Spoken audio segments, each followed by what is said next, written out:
Okay, we'll make a start, everybody. It's just after 7:30. So first of all, for those of you who don't know me, because we do have some visitors, non-members tuning in tonight, my name's Arachne Childs. I'm the current president of the Royal Geographical Society of Queensland. So please let me welcome you all first. Thank you for joining us. To our members, sorry we had to change abruptly to not having this in person at the Society. I'm sure you're all well aware, only too aware of our circumstances. So I'm so glad that our speaker tonight has been able to transfer quickly to have it as a Zoom meeting, and welcome to you all. And to our non-members attending tonight, a special welcome. Thank you again. And I think there are 2 new members attending tonight. So again, thank you for joining the Society and for tuning in this evening. If you are interested in joining any non-members here tonight, please do check out our website. And there's lots of information there about our activities and how to join and so on. Or always feel free to email into the Society if you have any questions. I'd like to just start tonight with just showing you one thing.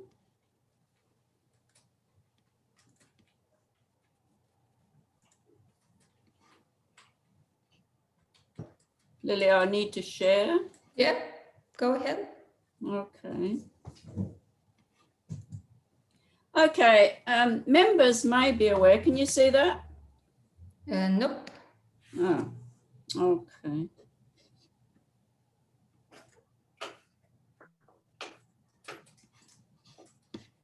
I'm sharing screen. Here it is. Can you see that? Yes. Okay.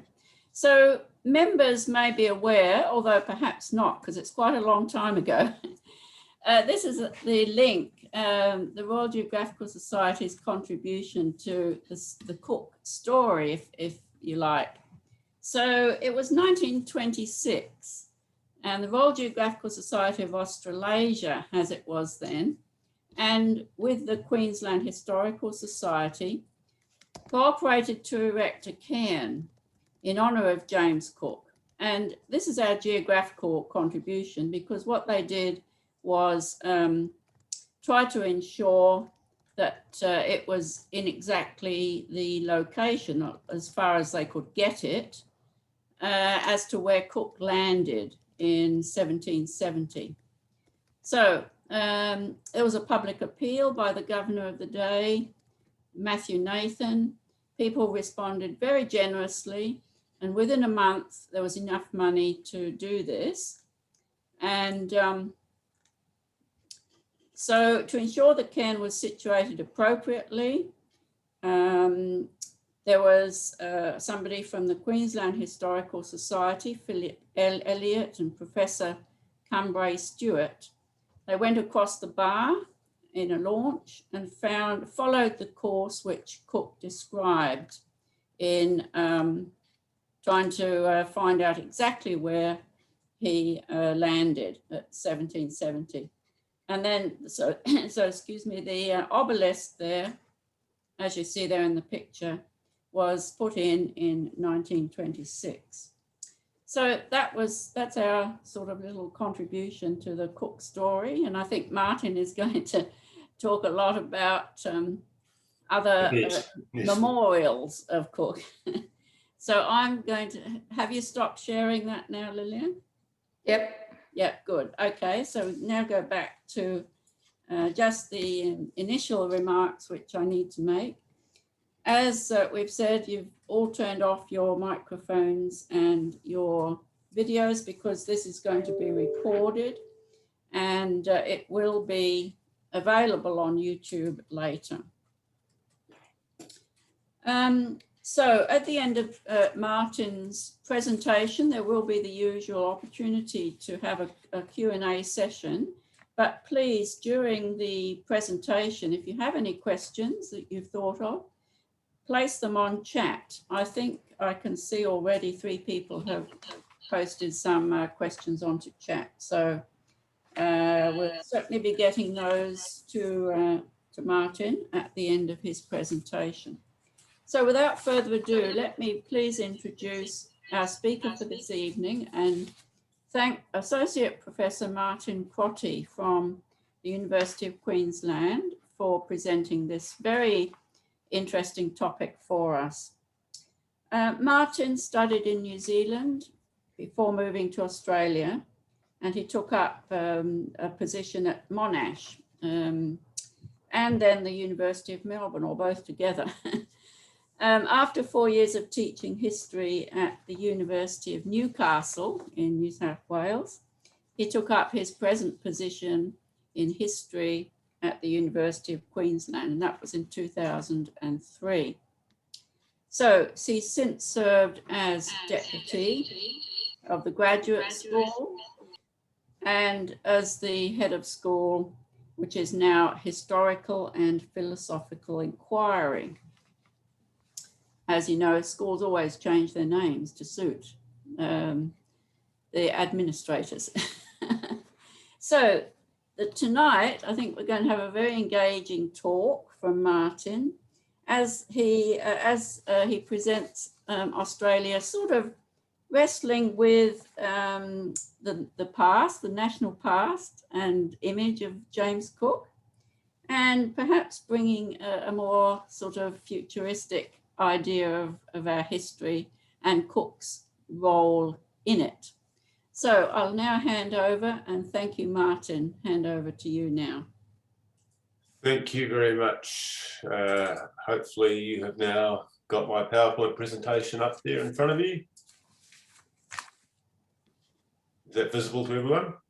Yes, yes, okay. Fine. Good. All right, well, thanks very much for having me. It's actually the second time that I've been invited to come and talk to the Royal Geographical Society of Queensland.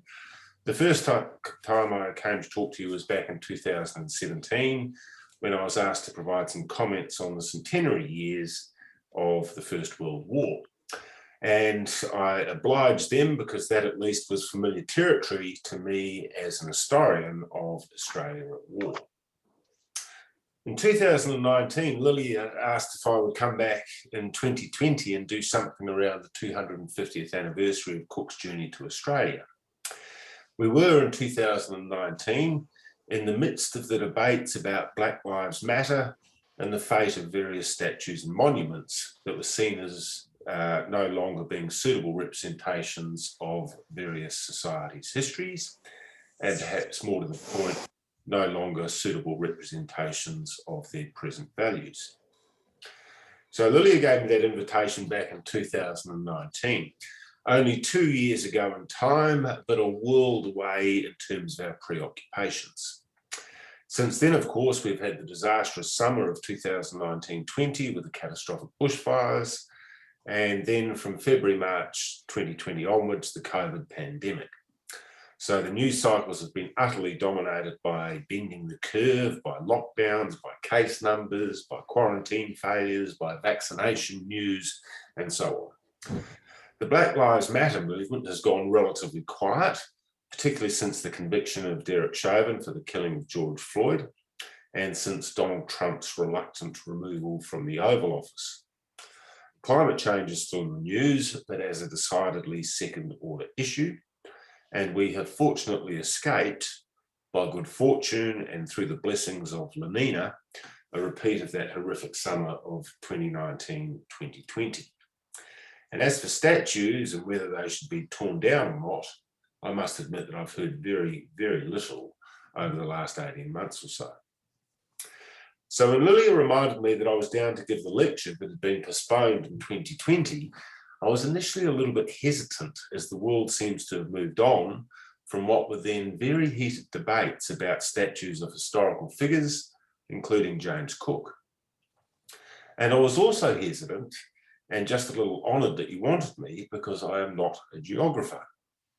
And this is where, if we were meeting physically, some of you might storm out muttering under your breath, but you can now just quietly leave the meeting if you are outraged by this. The fact is, I know bugger all about James Cook. I've never researched him in any depth, and although I've read a bit about his journeys and dipped into his endeavour journals from time to time, he's never been a very strong historical interest of mine. So there you have it. As an historian talking about Cook to a geographical society, I am a self-confessed phony. I am a fraud, I am a charlatan. And I can't tell you anything about him that most of you probably do not already know. And I can't even make it up because you probably are too knowledgeable and you'd be on to me. But the long gap between the invitation to come and speak to you, which I think I received in about mid-2019, and my appearance on your computer screens 2 years later does have some advantages. I haven't had a great deal of time to go off and do hardcore research so I can present new findings to you, but I have had plenty of time to think about Cook, about Australian history, about the way we understand the past, about links between the past and the present and the future, about reconciliation, about some of the differences between Australia and New Zealand, the history wars, public iconography, and so on.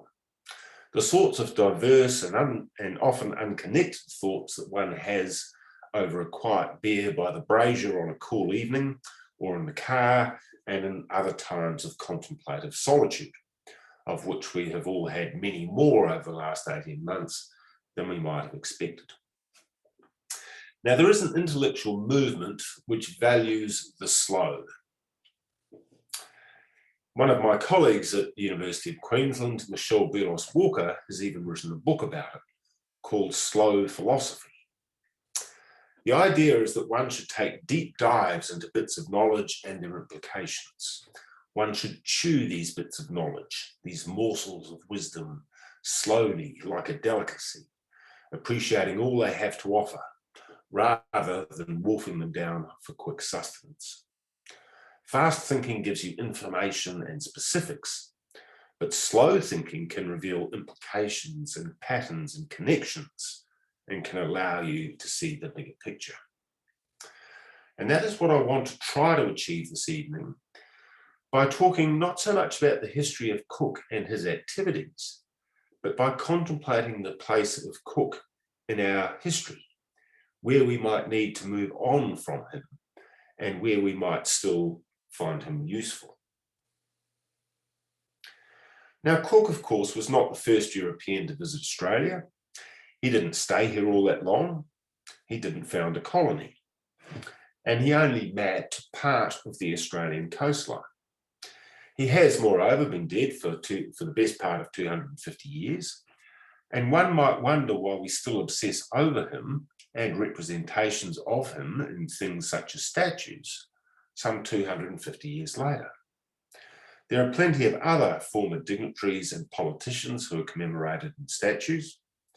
Our cities are littered with them. And for the most part, most of us don't give them a second thought. For most, they are little more than interesting features in the streetscape.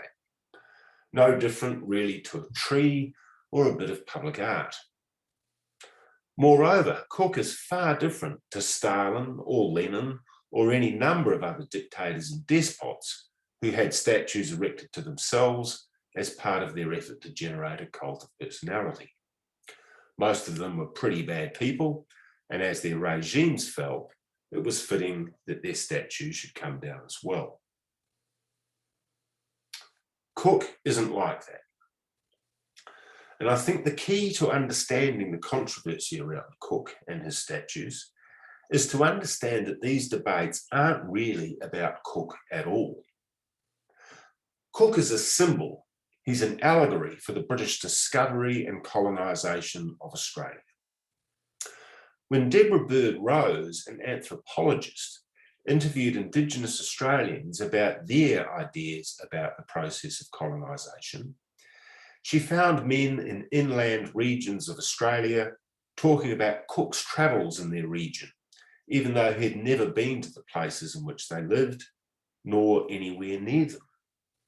They talked of Captain Cook bringing British laws and new animals and employing violence against them on a massive scale, even though Cook had done none of these things.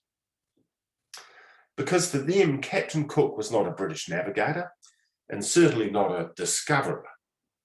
Cook was a symbol, an allegory for the arrival of Europeans, their culture and society, their animals and their agriculture, their laws and their oppression, and their disregard for the Indigenous people. For Indigenous Australians, Cook was and is all Europeans, and all Europeans were and are Cook. Now, lest that might strike us as very odd, I think it could be argued that it's the same for non-Indigenous Australians. Remember how Scott Morrison planned to have a replica of the Endeavour circumnavigate Australia to commemorate the 250th anniversary of Cook's journey? Well, Cook, of course, never did that, and in fact, he didn't even come close. When some of the potential insensitivity of commemorating Cook so enthusiastically was pointed out to Scott Morrison, one of the arguments he made in response was that life wasn't all that flash for the first convicts either. Now, they, of course, didn't come for another 18 years, and by then Cook was dead. In conflating the discovery, the circumnavigation, and the settlement of Australia, Morrison was conflating these three different elements of colonisation all around Cook. So Cook is, for non-Indigenous Australians, a mythological figure just as he is for Indigenous Australians, standing for much more than what he actually and literally did. And just as he represents conquest and displacement and subjugation for Indigenous Australians, so too, I think, does he represent discovery and settlement and colonisation for non-Indigenous Australians. So when we talk about Cook in public debate in Australia, we're not really talking about Cook at all. Now, none of this is to suggest that the literal James Cook's actions were insignificant. I think they really were very significant, and they do deserve to be remembered and commemorated. He, after all, confirmed for Europeans the existence and the location of some of the contours of the great southern land that Europeans had conjectured about for centuries. He claimed a large part of the continent for the British Crown.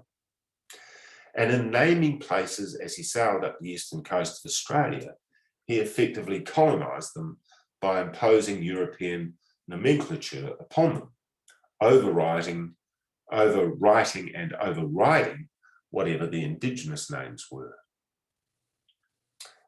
And the flora and the fauna that Joseph Banks and others collected, described, and painted during their journey of the Endeavour might have confounded the European imagination because of their incompatibility with prevailing ideas about how the universe was organised, but they did go some way towards demystifying Australia. The eastern portion of Australia was, after Cook, known, named, and claimed. Possession was now taken, and settlement, colonisation, and displacement could now proceed. But it's Cook as a symbol, I would suggest, that explains the passions of the debates about his place in Australian history.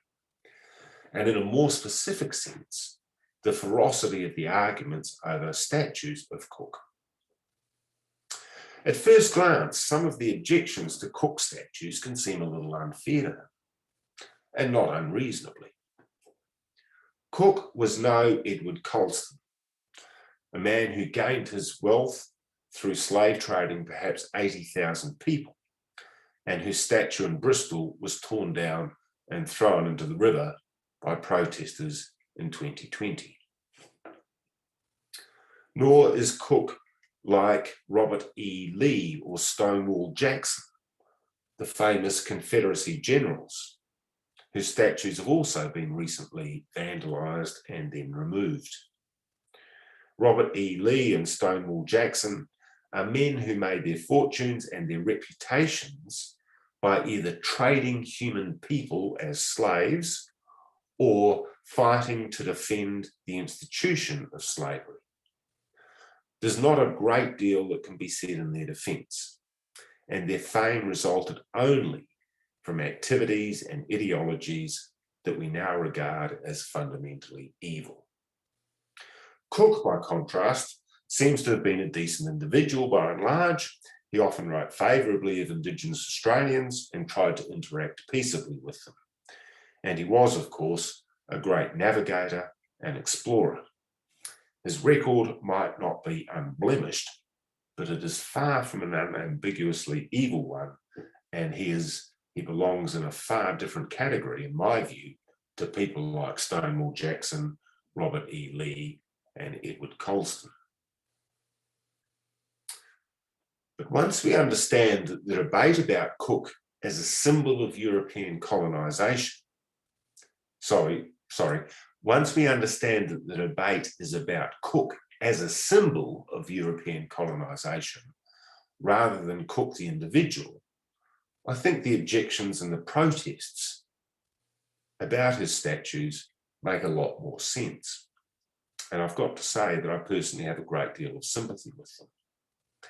How in this day and age can we talk about Cook as the discoverer of Australia when Indigenous Australians had lived here for some 60,000 years?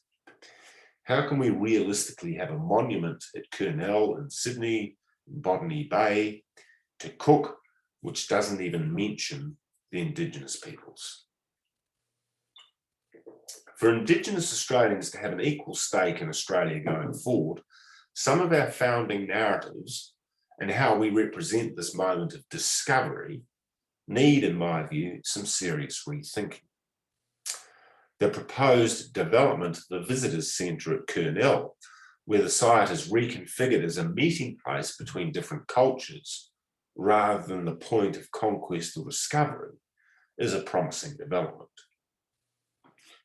But there is much more to do.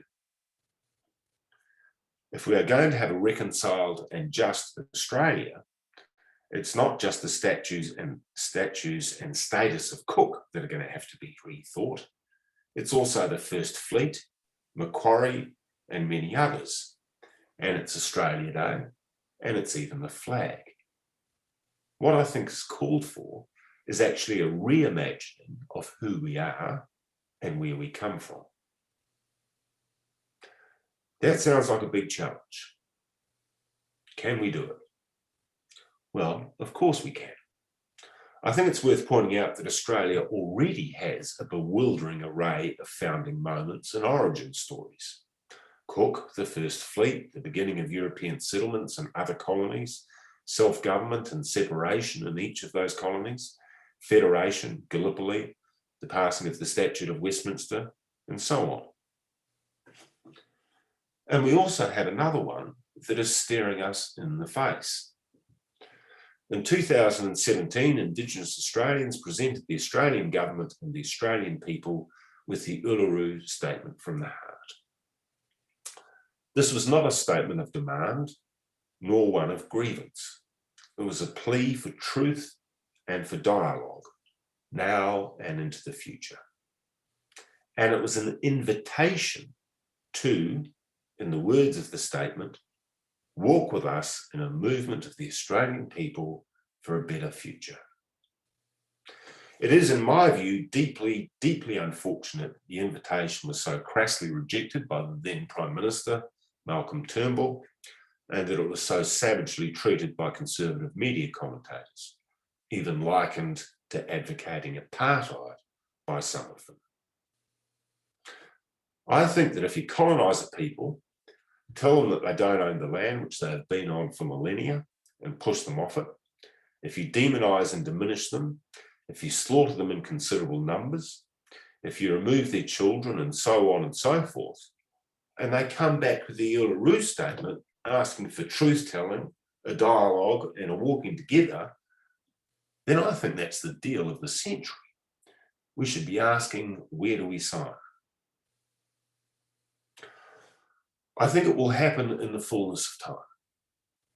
Polls suggest that most people support it and that support is higher among younger Australians. And I think it will happen because sticking with the old European narratives of discovery that Cook is emblematic of, to the exclusion of Indigenous stories and Indigenous perspectives is, I think, fundamentally racist. My story counts, yours doesn't. The European perspective matters, the Indigenous one does not. I don't care what you think. Isn't that effectively what we say when we insist that Australia Day celebrations should be held on the 26th of January?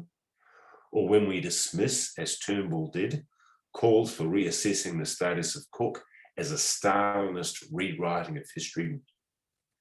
How can that not be racist? Or even white supremacist, arguably? It seems to me that it's just not tenable. So it will change because it's not sustainable and it's not defensible. Moreover, I think that rethinking the origin narratives of this nation, including Cook, might offer a lot of benefits, even for European Australians.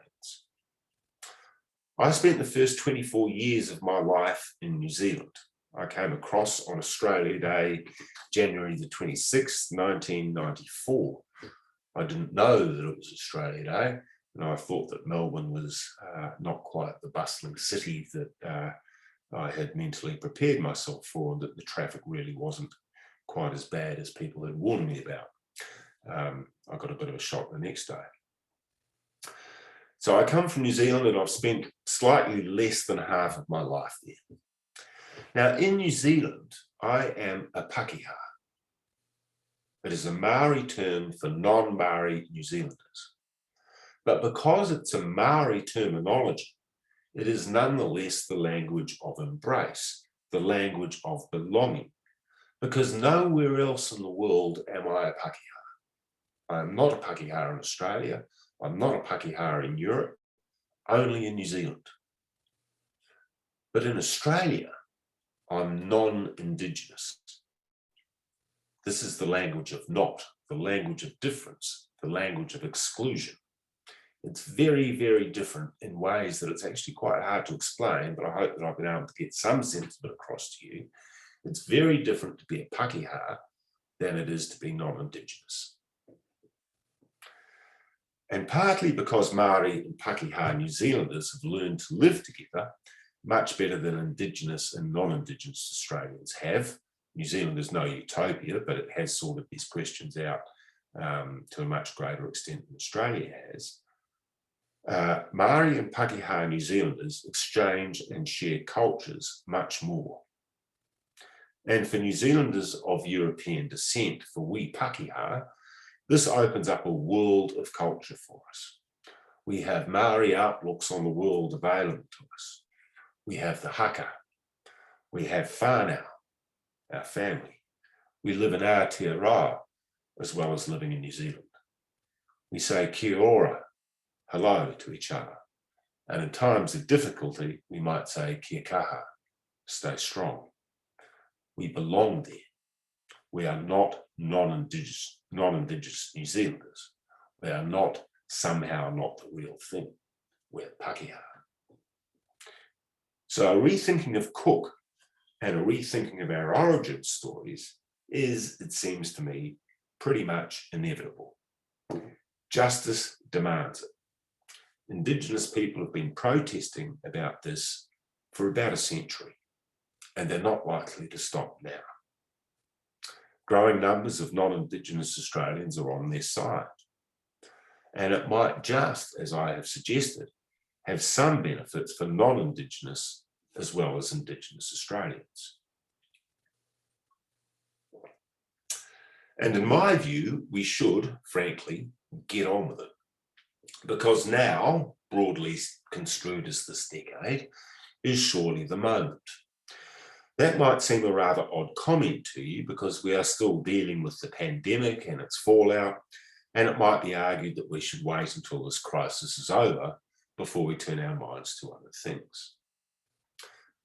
But crisis is often the moment of reinvention, the mother of reinvention. Disruptive moments, and by God, aren't we living in one at the moment, present us with opportunities. Australia and the United Kingdom both instituted their welfare states in the midst of and in the years immediately following the Second World War. Australia federated in the middle of perhaps the worst drought in our history and in a time of savage economic downturn. The American civil rights movement made its greatest advances during the Vietnam War. American high ideals were announced in times of Revolutionary War and Civil War. And in the 1970s, as Britain looked to Europe, we reorientated ourselves towards Asia, and so on. Disruptive moments have within them the possibilities for rethinking, for reinvention, for plotting a new path forward. The fact is, we are going to have to undertake all sorts of reinvention anyway, regardless of what we think about Cook. And indeed, we already are reinventing ourselves. Cook's claiming of Australia, or at least the eastern part of it, and the colonisation that followed was perhaps the greatest disruption in Australian history. Among other things, it brought capitalism to Australia, and it tied Australia into an emerging system of global communications and global trade, with Australia making its fortunes in no small part through extractive industries such as gold, timber, coal, and gas. That world of empires, trade, global communications, and the mass movement of people grew inexorably, bouncing back from occasional crises such as world wars and economic depressions. Spurred on by ever-advancing technologies of communication and the decline of the socialist alternative, that world of globalised movement of people and goods reached its peak sometime early in the 21st century. And it was still in pretty much full swing just a few years ago. There was almost nothing that couldn't be traded. We could move from pretty much any point on the globe to any other within 48 hours. And business travellers, holiday makers, refugees and migrants, and goods from raw materials to finished products moved across the earth in ever-increasing numbers. This globalised and interconnected world of movement was only there in its embryonic form in 1770 when Cook encountered Australia, but it was coming. And Australia was, from Cook onwards, tied into this world. By the 2010s, it had evolved into hypercapitalism, global trade, and hypermobility. But that world is, frankly, buggered. It's gone. It's happened. And no matter what politicians might like to pretend when promising a return to normality, it won't be coming back. It has gone because of climate change, the most serious crisis we face. And it's gone because of biodiversity crises and sustainability issues that are quite distinct from the big one of a warming planet. And it's gone because of COVID. COVID itself and other recent pandemics, such as SARS and MERS, are increasingly frequent. And this won't be the last pandemic that we live through. Well, fingers crossed we live through it. I'm no disease expert, but I have done a bit of reading on it. And it's clear that the increasing frequency of these respiratory viral pandemics is closely connected to climate change and to changing patterns of land use, which are themselves connected, and it's all part of the global system. Global trade encourages agricultural and animal husbandry specialisation. Changing climate changes habitats and forces species to move into new ecosystems. The balances and the equilibriums that have developed over centuries or millennia are disrupted, and one of the results is new viruses, which then spread rapidly around the world with moving people and infect highly urbanised and crowded populations in ways that they could never have moved through less urban or less mobile groups of people. We can't fix all this with vaccination or with quarantine. It's just too big for that. And although we are never going to go back to living in little rural villages and travelling by a horse and buggy, some sort of alternative future is needed. Globalisation, industrialisation, wealth generation based on resource extraction, fossil fuel burning, and so on. These things have reached their limit, at least in their current form. Cook came to Australia at the very start of this world, at the beginning of the Industrial Revolution, and with a sort of interconnected world. 250 years later, we are living through its demise. For reasons of justice, for our health, for our environment, some would say for our very existence, we need a new future. That future needs to be one where we are reconciled. It needs to be sustainable, including in terms of carbon neutrality. It will have to be more local. Most local and state governments in Australia already recognise this, although the feds have been somewhat slower. To reimagine the future, I think we also need to reimagine the past. A sleeping land brought to life by the touch of Europeans, the traditional Cook narrative, will no longer do it. But histories of disruption, histories of adaptation, histories of reinvention, of courage, of discovery, and of survival, they might be useful. So maybe we don't need to forget Cook or diminish him, and we certainly shouldn't demonise him.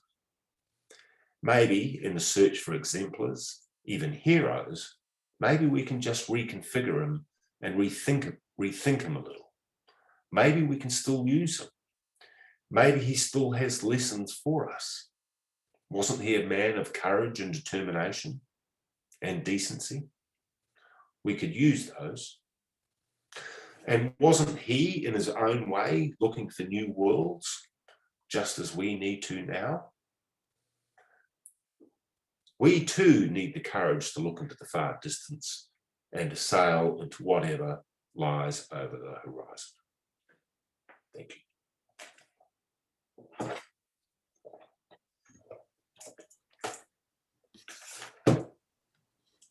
Okay. Right. Oh, thank you, Martin. What a very interesting perspective on so many aspects, and incorporating Cook into so many of those thoughts and aspects that you've presented to us this evening.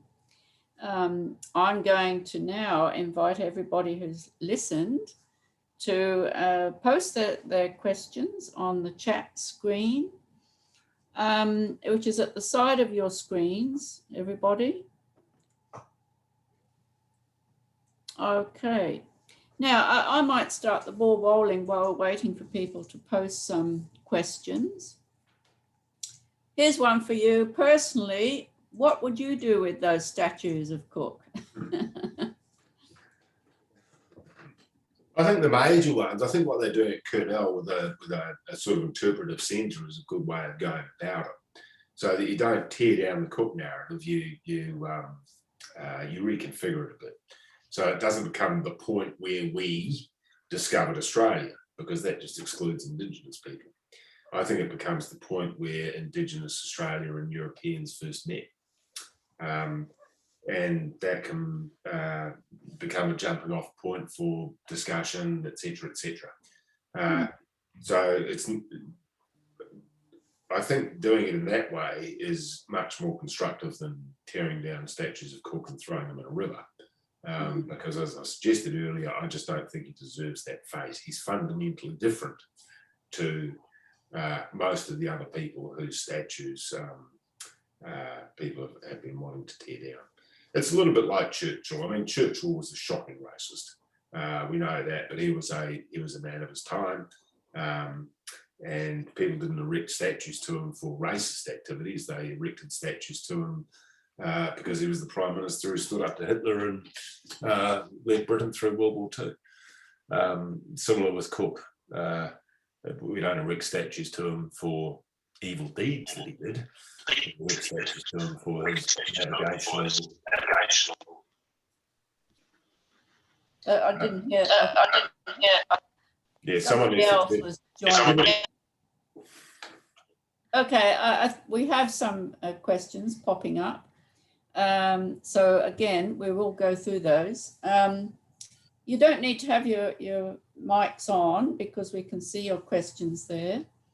If I may, though, just one comment. You mentioned New Zealanders, Pākehā and Maori, but I guess, I would like to ask, how might we get away from the non-Indigenous Indigenous in Australia, because there are so many different Indigenous languages and groups of Indigenous Australians. You can't just put somebody's language up, from one of the groups, as opposed to the Maori language, which is, basically Polynesian. So, Yeah, I admit that it's rather harder in Australia, but, we still have Aboriginal Australians, we have Indigenous Australians. What are we going to call ourselves apart from being not them?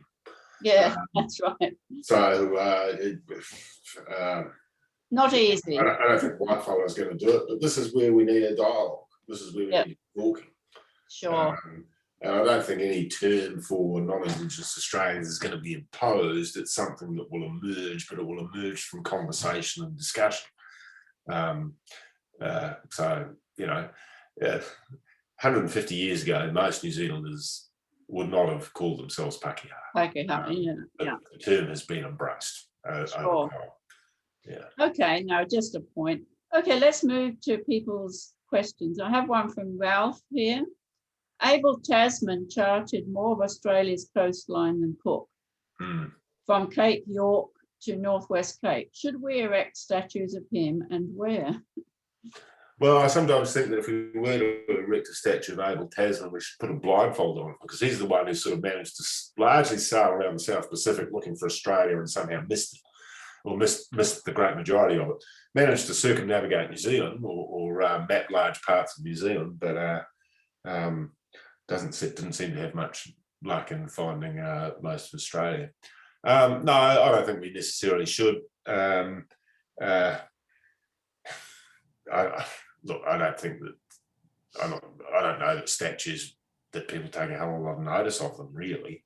But does Tasman speak to most Australians? Is he someone who we need to remember? No, not really. In terms of navigational feats, yeah, probably pretty impressive. But I think we can save that for the history books and museums and so on and so forth. Okay, thanks. Question from Robin.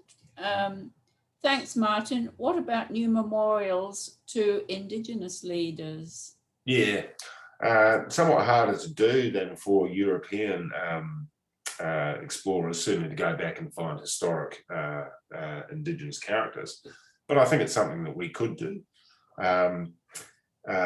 Where some of those statues of Cook are, it'd be interesting if you could have Cook meeting or talking with an Indigenous leader. Again, reconfigure it as a meeting place as opposed to an empty land which is discovered. I think that narrative is the great problem, and it's the one that Indigenous Australians object to, and with probably with fair reason.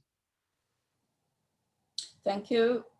Okay, from Rod, is indigenised a preferable term to non-indigenised? Indigenised. Well, I don't think we are indigenised. I think we are non-indigenised. Look, yeah, not sure I can really answer that, Rod. We don't really use either term, do we? Indigenised or non-indigenised? Is indigenous? Am I thinking perhaps is Indigenous a preferable term to non-Indigenous? Well, it's the language of separation and difference, isn't it? Maori and Pākehā isn't. That's the language. It's a language of distinction, but it's not a language of difference or exclusion. It's within the same worldview, so it's a little different. Yeah. Okay, thank you. From Richard, Thank you, Martin, for the wonderful lecture. Hmm. Based on your opinions on Coulston and Robert E. Lee, what are your thoughts on memorials to blackbirders, such as Robert Towns?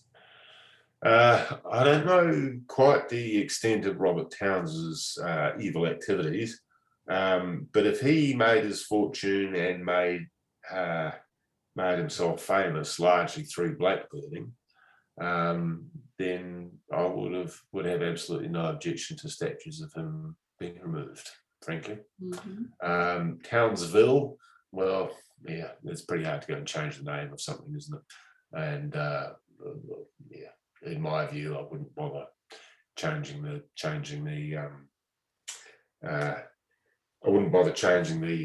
name of the city. But my personal preference would be for statues of him to be replaced. Mm-hmm. Thank you. From Janet, Martin, can Indigenous understandings of the land help us chart our way through climate and biodiversity challenges? Quite possibly. I simply don't know enough about them. And there are probably a lot of people who are better placed to comment on that than me. I do know that in fire management, for example, that there is increasing attention paid to Indigenous understandings. And Tom Griffiths is a wonderful environmental historian who wrote a book about the Black Saturday Black Saturday or Black Wednesday? Yeah, Black Saturday bushfires in Victoria. Spoke of how Indigenous people knew that there was something going on that non-Indigenous people didn't. They knew that there was a particular eucalypt that once it caught, it would just go crazy. There would be no stopping the bushfire that resulted. And Europeans didn't seem to be particularly interested in this bit of knowledge. They hadn't derived this bit of knowledge themselves. And if they'd listened, then they might have been able to avoid some of the catastrophe of Black Saturday, although nothing would have stopped it. Nothing would have stopped it totally. But there are environmental awarenesses and bits of knowledge that Indigenous people have, and some of which survive. Unfortunately, a lot of that Indigenous wisdom is lost, but what remains of it could still be useful. I think there's more coming out now too about especially with bushfire preparation and so on. Yeah, there is quite a lot happening. Okay, there's a comment here from Robin. There is a roadway or some other form of infrastructure dedicated to an Indigenous leader from Toowoomba area. His name was, I think I pronounced this maybe incorrectly, Multuggerah. Yeah. So just a comment there from Robin. Yeah, thanks, Robin. I mean, there's actually a lot of Indigenous naming, isn't there? My I suburb don't know that I've got the name right, but I think my suburb is the Gap, which is very very non-Indigenous in terms of names, but of course with Indrapilli, Yorongpilli, you know, all the rest of it. So there's certainly plenty of those names in the landscape. Yeah, we do have quite a few in Brisbane even. Yeah. I notice it more when I go back to New Zealand, though, that a lot of the towns are the Maori name and said in a Maori way, with Maori pronunciation, you know, whangarei and whakatane and okato, etc., kaikoura. The great majority of New Zealand place names would be Maori, I would think, whereas it's a minority in Australia, but a significant minority. Question from Richard. Do you think that Joseph Banks is more of a founding father of British colonisation in Australia than James Cook? Well, possibly, and I'm wondering if this is a Richard Hunt who I've had in my classes at the University of Queensland, and if it is, then he would have been in my first year Australian history course, where we talked about the discovery of Australia and how Banks went along as the chief botanist, and there were a number of artists and all the rest of it. It was Banks who wrote to the whatever the relevant committee was in Britain, telling them that, yeah, Botany Bay would be a suitable place for a settlement. Was he more of a founding father than James Cook? Well, they're both influences, aren't they? We could also talk about Sydney and various others. So it's funny, isn't it? You know, we have this desire to find a founder. But of course, you know, there'd been plenty of Europeans who'd come to Australia before Cook had, and plenty of people who, you know, Cook didn't decide that the British would colonise it. That was a committee. But we all try to put it on Cook because we like to sort of have a clear founding father. Yeah. Okay, now just a comment here from Jessie. Just a comment on memorialising exploration. Cooktown itself has a pretty good example of memorialising both sides, reenacting the meeting between Cook's crew and the traditional owners, particularly an event of peacemaking between them when there was a misunderstanding. I think that's a good way of memorialising an impressive feat without ignoring one side's heritage and accomplishments. I hadn't heard about that, Jessie, but I think that's exactly the kind of thing that we need more of. You know, I mean, that is dialogue, that is walking together into the future. That's the sort of language of the Uluru Statement. And I am at a loss why we cannot embrace that. Well, I can make all sorts of conjecture about certain media outlets preferring division, about wedge politics and all the rest of it, but I think that it's a no-brainer. Do we want the truth? I would have thought so. Do we want to talk? Yes, I would have thought so. Do we want to walk together into the future? Yes, I would have thought so. Where do we sign? Okay, are there any more questions there from the audience? Yes, there's one more. Again from Richard. Should we rename geographical features in our local community in local Indigenous languages, such as Maiwar for the Brisbane River? You may know that, everyone, that the electorate of Maiwar was changed to Maiwar. It was previously Mount Cootha, I think, which of course Cootha is also an Indigenous name. Yeah, yeah.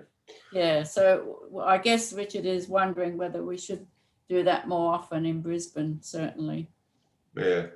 I don't have a really firm opinion on that one way or the other. I mean, Maiwar will survive as a name if the Brisbane River doesn't have it. Brisbane is going to survive as a name if the name of the river is changed. You know, is it a big issue for the Indigenous people? Whatever. I know that I grew up under Mount Egmont in Taranaki in New Zealand, and that was renamed in a sort of half-assed way in the late 1980s, I think it was. And the mountain was renamed Mount Taranaki. But the idea was that you could use Mount Egmont or Mount Taranaki to have the dualistic official names. Now, since then, Mount Egmont has dropped out. People just don't use it anymore. It's just known as the mountain or Mount Taranaki. So there's one way you could go. You can have the option for using different names. I think Aotearoa is actually an official name for New Zealand. You know, we sing the first part of the first verse of the national anthem in Māori. The highest mountain in New Zealand was Mount Cook, but that has been renamed Aharai or something like that. I haven't been in New Zealand for a while. Yeah. not up to us to make these decisions, says Robin, over to our Indigenous brothers and sisters. Well, I think we need to make the decisions in consultation and in discussion, with them. The first thing to do is to sit down and talk, honestly, openly, and with goodwill. Okay. Right. So any more questions or comments from the audience there? Don't see any more. Well, if not, we've done pretty well, haven't we? Because we're on 8:29 at the moment. I think we're on 8:29, and Perfect. that's really a good show of questions that have come through. I'm sure Martin, you've given people a lot to think about, though, as well, and others. Well, I hope so. Others may, they'll think of questions after we close down tonight. But I think it's now a point in the proceedings where I'd like to ask everybody to join with me in thanking Martin for a very interesting but also thought-provoking talk, and certainly a reimagining of perhaps our history with Cook, well placed in it. So if you're at home clapping, you might show that on your, I think some people are now showing it. I didn't even know you could do that. Coming through. Zoom skills. And you can see that, and people are clapping there, Martin, for you. Thank you very much, and thanks for giving me an hour of your Tuesday evening instead of going out to restaurants and cafes and you weren't doing that. Oh, I don't think we can do that at this point in time, but also, please, we don't, by any means, sort of feel that having a historian talk to our society is anyway, a negative. It's been excellent. So thank you very much again, Martin, and all the best. Thanks very much. Work and for the future. Thank you. Thank you. And thank you everybody who's participated this evening and listened to our lecture. Thank you again to everyone. And stay safe and have a good evening. Thank you.